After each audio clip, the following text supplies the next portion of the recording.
Hey, nerds! Woo! Yeah! I like your enthusiasm with that.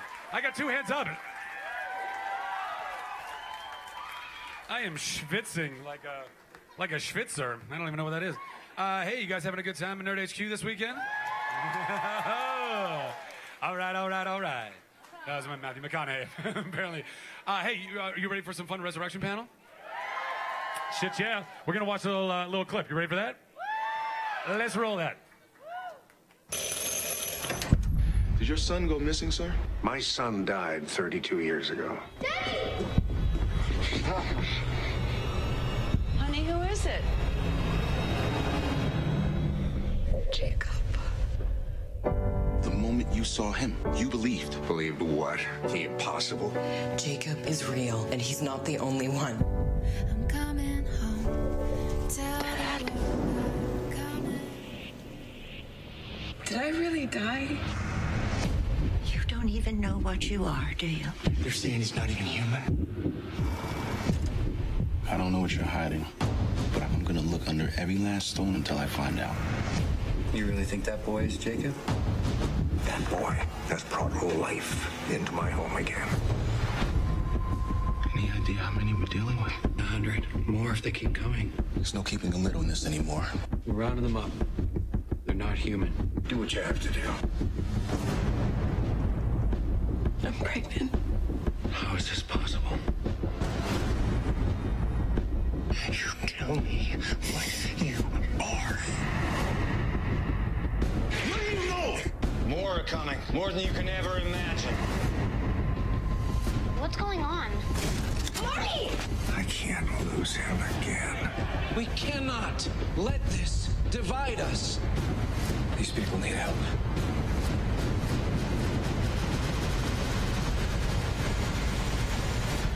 Jacob!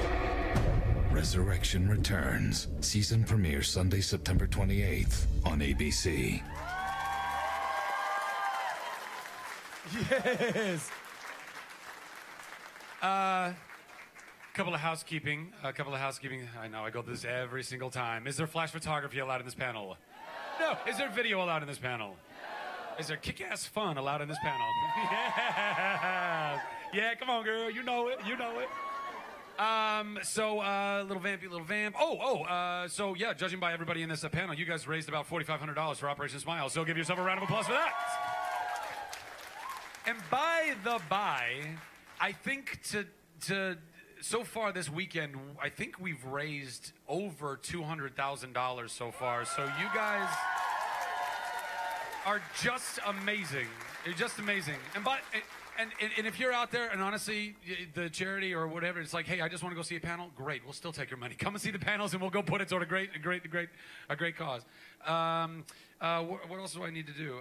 There's no other housekeeping, I don't think. Okay, so are we all set up? 3. Oh, thanks. Thanks. Let's give our volunteers a big round of applause, shall we?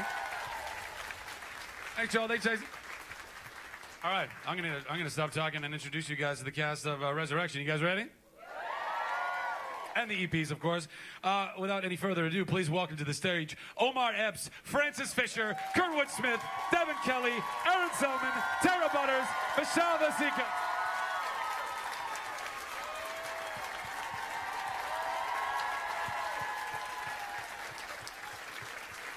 How about it, folks? How about it?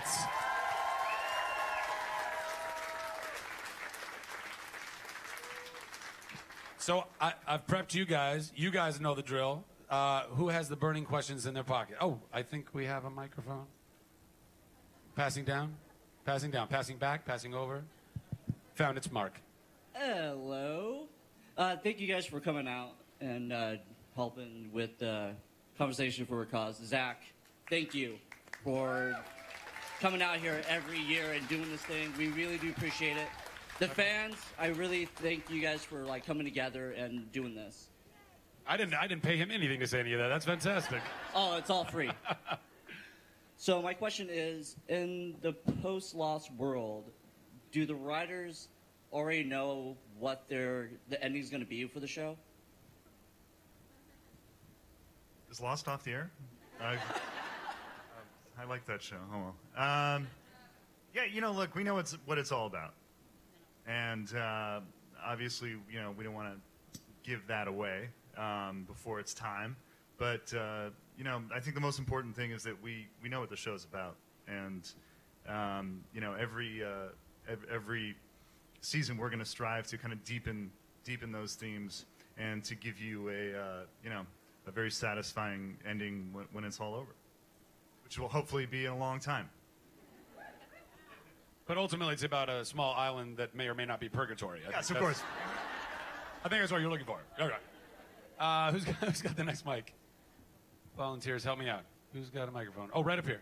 Hi, my name is Sharon. I'm from England. And thank you, Zach. Thank you, everyone. And thank you. Thank you, guys, for such a great show. I want to ask each and every one of you, what does the resurrection mean to you? Or does it have any meaning for you? Or, I don't know, just... The resurrection? Like the? Like, the resurrection, Is that what you mean, a the? resurrection, or if it's a religious thing, or just, or is it like reincarnation, or that kind of concept? I could, for myself, because we talk about religion all the time, we talk about science all the time, we talk about spirituality, and I kind of feel like this show is where science and spirituality meet. Because neither one will explain the phenomenon. And I almost feel like neither one explains our life.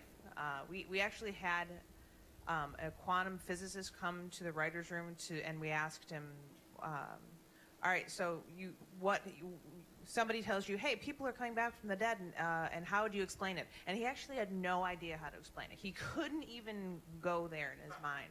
He said a lot of words. Well, that was the other thing. He talked to us for 2 hours, and we're all kind of smart people. We're like, I don't know what you're. I know that like the words that are coming out of your mouth are words, but when you put them together, I don't know what you're saying. X minus one equals gradient. He was a lovely guy, but yeah. boy, he had things on another level. But that's how I look at this. That it's kind of where science and spirituality meet. What about you guys? You must have something to say about this. No, I mean, well, that was actually kind of how I feel. But I think for me, what this show is the experience has really made me key into the moment. The present is the only thing that truly is. Doesn't matter what you believe. It's the only true reality. So for me personally, it's like made me be more in the moment and look at the little things. I mean, if we were to go under a microscope and look at the body, it's like a miracle every day. It's like the universe is happening physically inside of the body, all of us, every single day. It's just your perspective on that. You know what I mean? So in a sense, we're resurrected every day. You know what I mean? The most. Get deep, Omar. Get deep.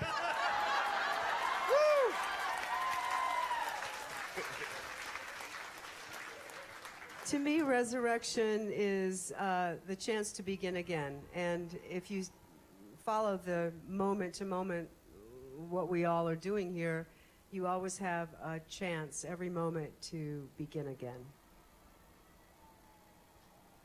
You guys are so deep. Let me rephrase that. I don't really know what it means to me. God, those are such good answers.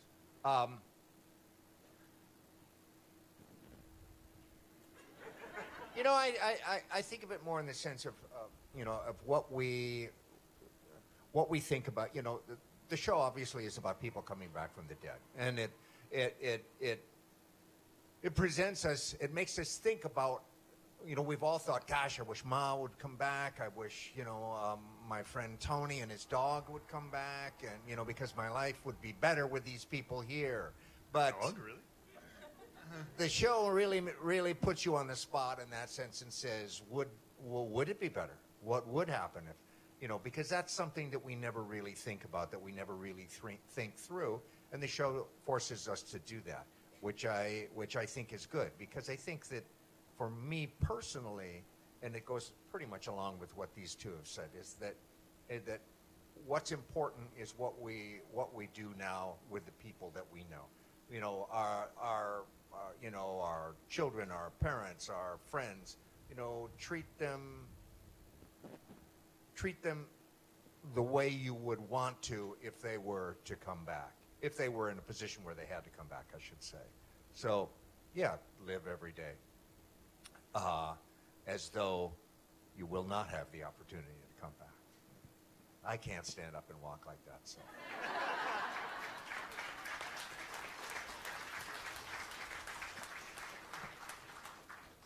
I wish I could just say ditto for everyone else's, which I could.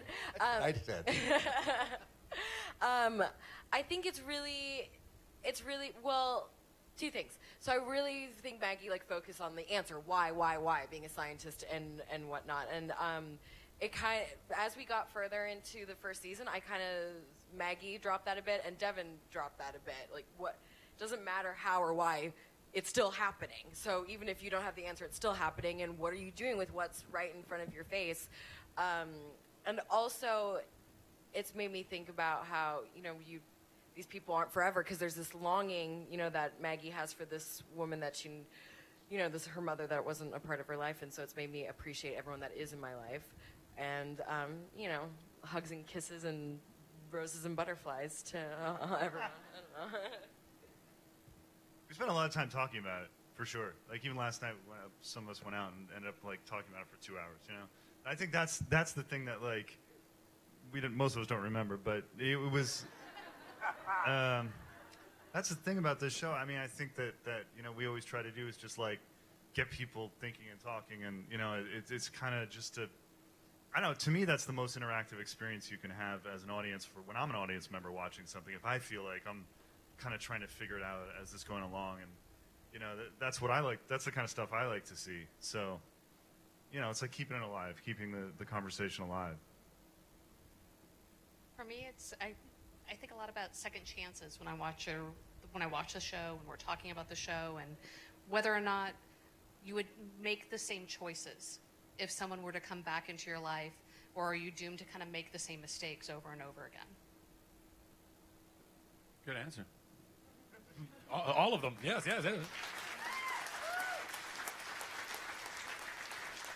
Oh, right here in front. Hi.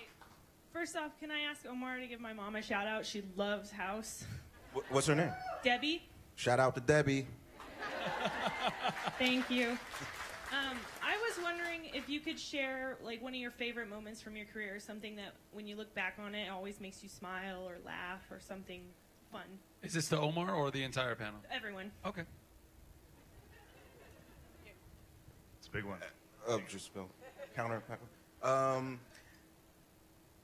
I've been asked that question. It's a very, very, very hard thing to do. You know what I mean? To narrow it down to one. It's just been, I mean, right now, you know, it's, if I had to, I would just go back to the first time I ever walked on a set ever in my life, and just was like, you know, I was a kid, but, you know, it's amazing to get the chance to live out your dreams. And I guess nothing will ever feel like that again. You know what I mean? Because it was the first time.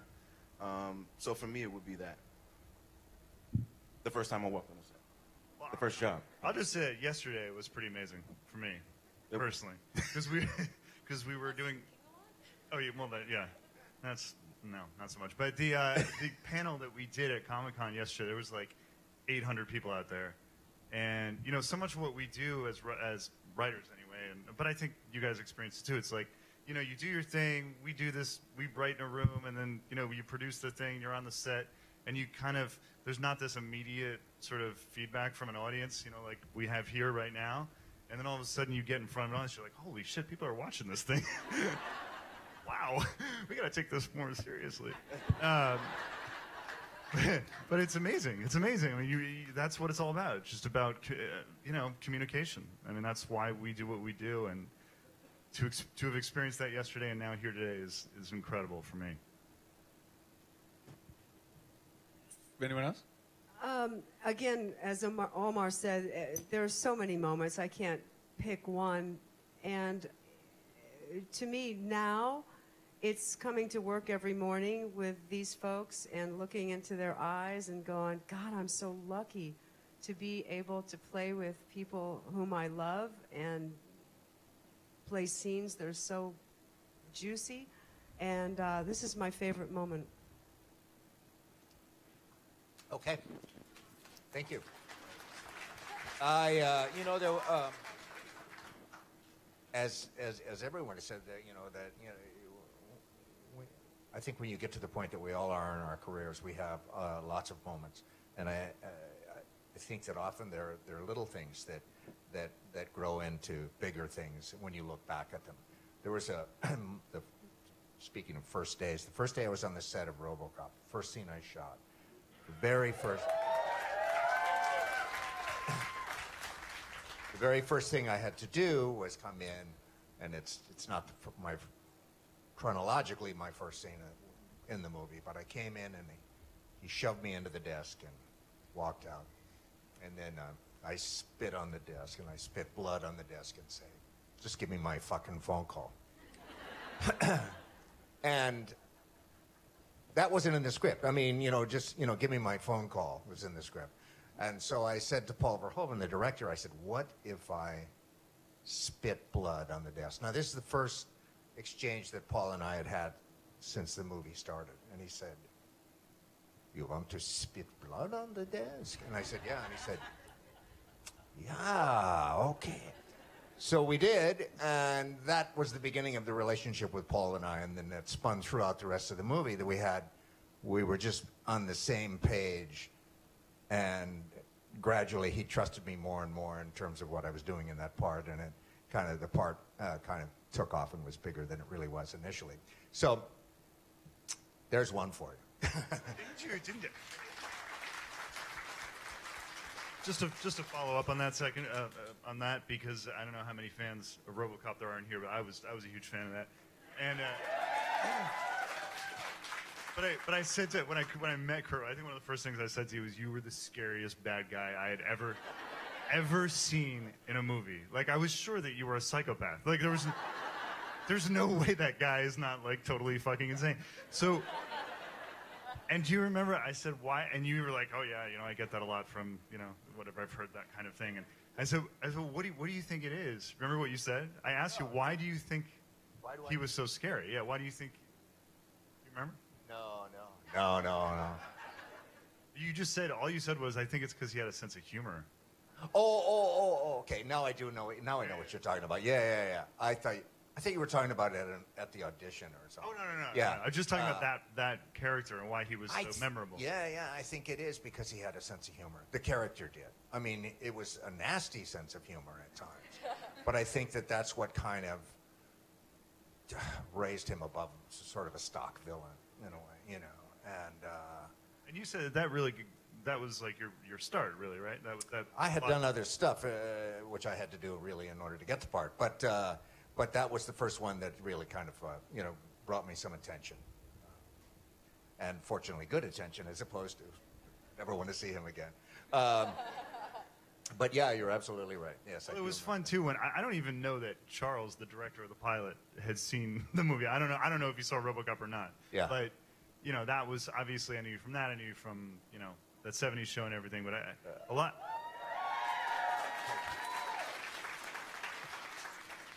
Part of it for me was like this, to see that guy, to get underneath, and see the more softer side of, because I knew it was obvious from the audition, from when I'd seen that you were such an incredibly versatile actor, but you often played that harder part. But to see you get into something softer, I thought was really interesting to me.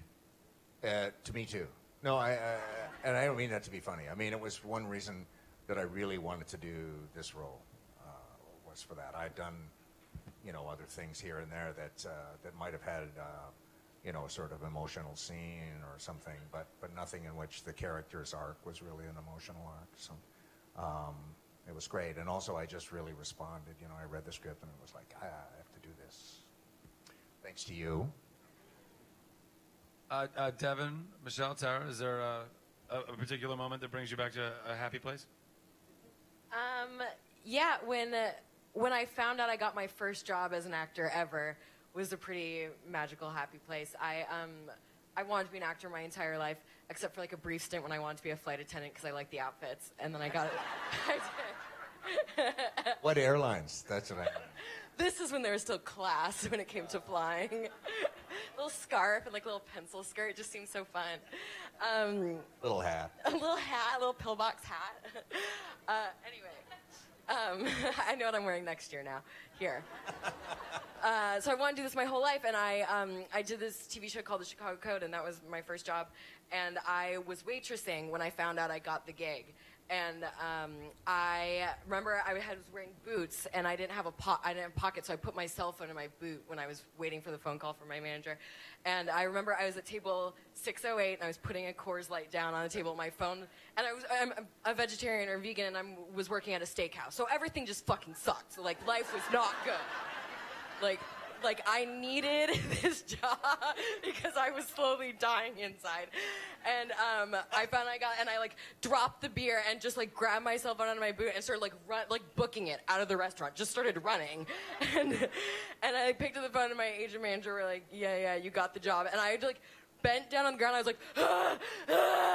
like, hyperventilating on Sunset Boulevard. Just screaming, and I called my parents, and I was just hyperventilating to the phone. Even my agent was like, someone needs to help you. Are you okay? Breathe. So that was pretty rad. I kind of did one of the the drop the mic, went back into the restaurant like, fuck you, I'm out.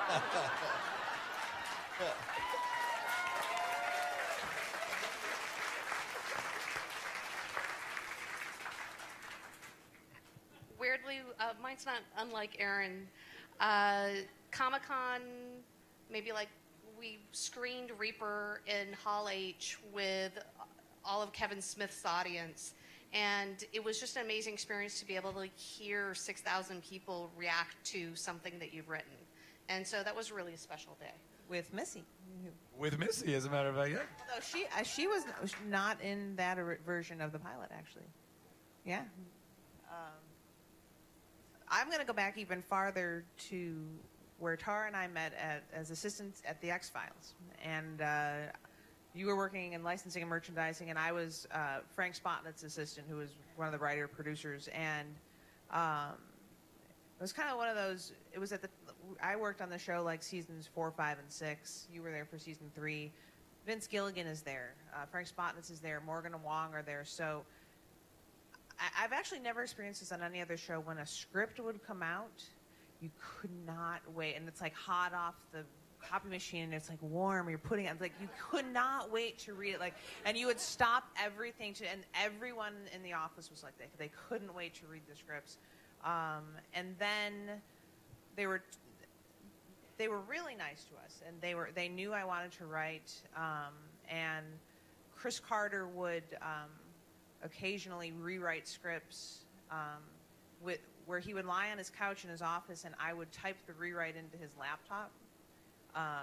And he would explain to me why he was changing a scene or doing what he was doing, and it was better than any class that I had ever taken.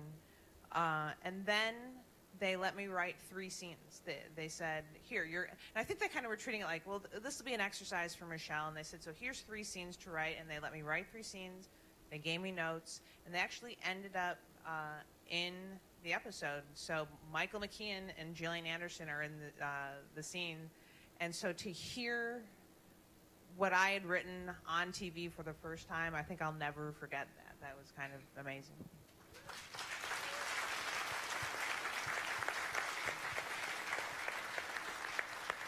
You know you're a writer when part of your happy place is smothering your face in warm 3-hole punch paper. That is like, oh, This was, I swear to God, yes. this is Vince Gilligan. Every time, because I would occasionally hand out the scripts, and Vince would do that. Oh, they're warm. He was so. That's making me And think about here's the Breaking other Bad in weird a whole thing. other way right now. Here's another weird Vince Gilligan story. He, lovely guy. His office. He would close all the shutters in his office. He had this like terrible, gigantic wall air conditioner, and it was probably 50 degrees in his office, and that's how he would write. But he would also nap a lot while he wrote. So I would go into his office to be, hey Vince, you got a call, and he's super tall, so he's just like all bundled up on his couch sleeping. I'm like, do you want this phone call? No. You go away. I'd like to have a freezing. I'm writing please. in my mind. Who's got the next question? Right over here. Hello. Omar, this is for you. I liked you on House. Thank you. So what made you, after ending House, what made you pick this after reading the script? This just jumped way out of the pack. You know, it was that time. I was like, I think I want to do something else. And I didn't know what I was, I don't have a thing that I'm looking for. It's just, if the connection happens, it's there. And the first time I read the script, I was blown away. Obviously, I was blown away, but it took me off into a journey, and then I sat down and read it, back to back. I read it again, and I was like, oh, I don't know, the hairs stood up on my neck. I just saw it. I was like, this is special. This is completely different than everything. It's like I sat down and read, it was 50 scripts. It was crazy. And it just was a shining star. And then it was like, then the other part of my brain is like, how are they going to sell this thing? And then that got me excited too, because it's the same thing I thought about House. Was like, how they, after the 8 years after the fact, people can say, oh, it was a great hit. In the beginning, they were like, what? Who's going to watch this, And then I sat down with Aaron and Charles, and I was more, it was just like, where's this going? Like, how do you guys see, and we kind of, because I was like, because this is what I feel. And Aaron was like, well, this is what we feel. And then the gel was there, and I was just like, oh, okay, let's take a shot, So this story is just universal. You know what I mean? We all think about life and death. We've all dealt with loss. We all have these, whether you're, religious, spiritual, whether you're atheist, non-believer, whether you're science, it doesn't matter. We all are thinking about the same thing every single day because we deal with it. We see it on the news. We got friends, family. And I feel like resurrection is touch, and it has, which has been amazing, it's touched across the world. Everyone has such a visceral connection with it. Like, people have come up to me in the street and, they say a particular scene, when this character said this, I started crying because it reminded me of a conversation I had with my uncle or my whoever who just passed away. And that's amazing, So creatively, it's just, in the beginning, I kind of just connected to that and wanted to take the shot. That's it. Yeah, that's all I got. Excellent. Excellent. Who has the next mic? Right back up there in the back. Hi, this one's for Kurt. I was wondering if you could share a funny story from working on that 70s show. It's kind of hard to actually come up with a story that's funny from that show. I mean, no, I'm serious. Everybody was, we were all having a good time and doing it. The kids used to play grab ass and stuff like that a lot more than we did. But there were, there wasn't a lot of, maybe because we were dealing with humor on a sort of constant basis that we weren't really pulling jokes on each other, or funny things happening. There are always moments on the thing that stand out, as particular moments when things are going to happen, similar to the thing I was talking about earlier. Probably there was like the third episode of the show when I first called Topher a dumbass.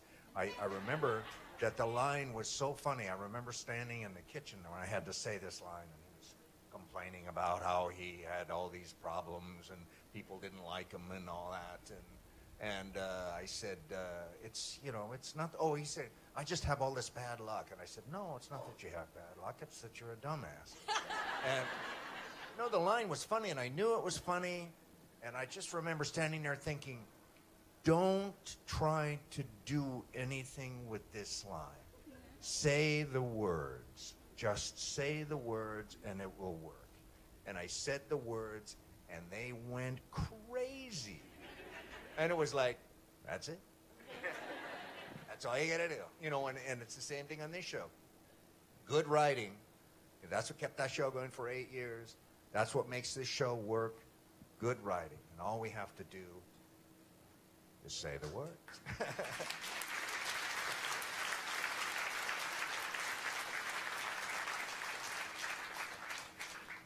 I just appreciate that you brought grab ass onto the panel. That's a term that's seldom used and should be used more, I think.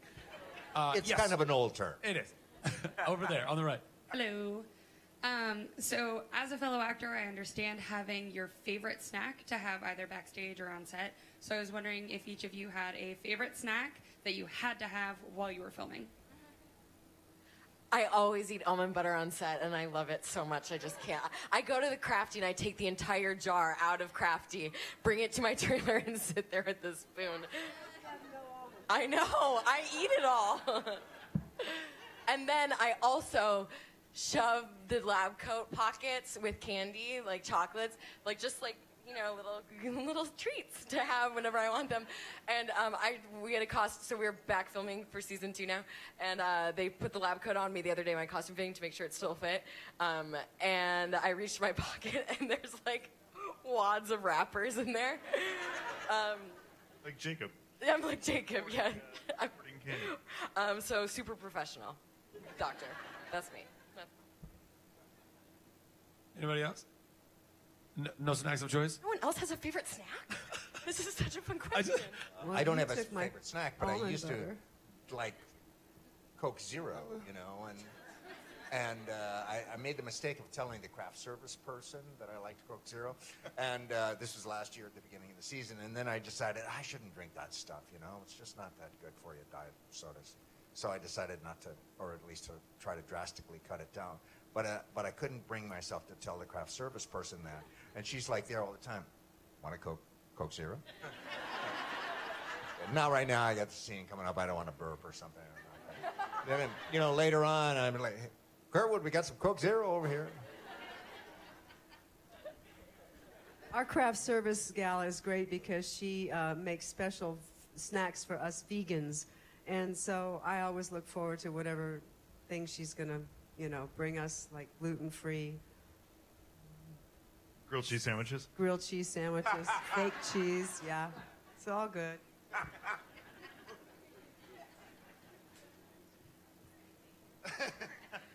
I think we got time for one more question. Who has a microphone? You have a microphone.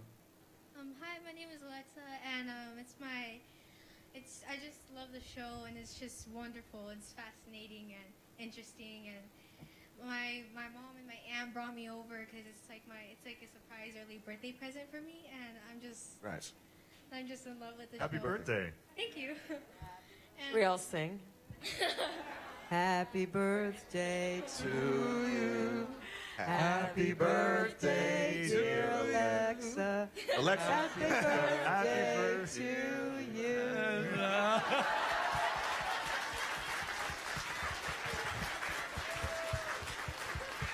Thank you, guys. We love your mom. She's beautiful. This is the question for the cast.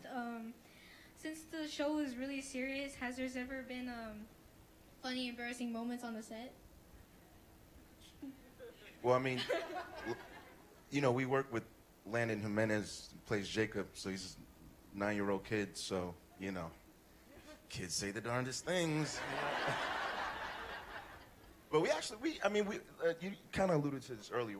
Professional, it's not a lot of time to joke around, but because we do deal with such deep emotion. I think we keep it pretty light, not like pranky, you know what I mean? But we keep it pretty light, and Landon's Landon, so he always cracks you up because he's just like such a little kid.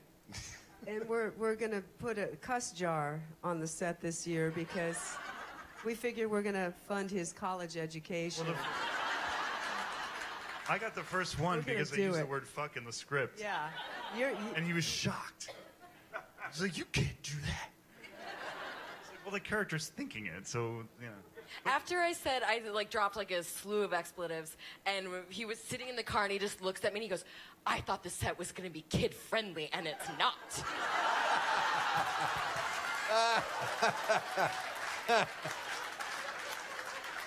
I didn't sign up for this shit. Ladies and gentlemen, that is our time. Please put your hands together for the cast and creators of Resurrection.